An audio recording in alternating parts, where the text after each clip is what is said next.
मी Punjab duck हवामान अभ्यासक मुक्काम पोस्ट गोगली धामणगाव तालुका सेलू जिल्हा परभणी। राज्यामध्ये 4 जुलैपासून ते 10-11 जुलैपर्यंत जोरदार पाऊस पडणार आहे। वडी नाले वाहणारा पाऊस पडणार आहे। ठिकठिकाणी छोटे छोटे तळे असतील तर त्याच्यामध्ये पाणी येणार आहे, म्हणून हा अंदाज लक्षात घ्यायचा। एकंदरीत परिस्थिती बघायची झाली तर राज्यामध्ये म्हणजे सध्या आता एकदम पाऊस एकदम बंद होणारच नाही, चालूच राहणार आहे, म्हणून हा अंदाज सर्व शेतकऱ्यांना लक्षात घ्यायचा। अचानक जर कधी वातावरण झालं तर लगेच एक मी ताबडतोब मेसेज देतच असतो, पण तरी परंतु सर्व शेतकऱ्याला सांगू इच्छितो ह्या 3-4 दिवसामध्ये 3 जुलैपर्यंत तुम्ही शेतीचे कामे आटपा, कारण की राज्यामध्ये 4 ते 10 दररोज वेगवेगळ्या भागात जोराचा पाऊस पडणार आहे, म्हणून हा अंदाज लक्षात घ्यायचा।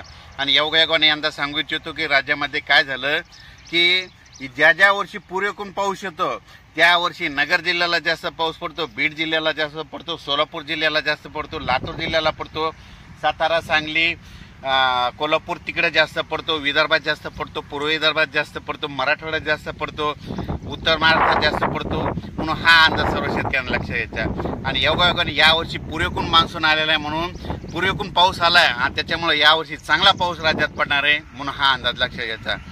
म्हणून सर्व परत सांगतो की राज्यामध्ये 4 जुलै ते 11 जुलैपर्यंत राज्यात चांगला पाऊस पडणार आहे, म्हणजे वडी नाले वाहणारा पाऊस असणार आहे।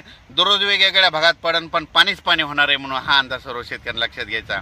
अचानक वातावरणात बदल झाला तर लगेच एक मेसेज दिला झाला आहे। धन्यवाद।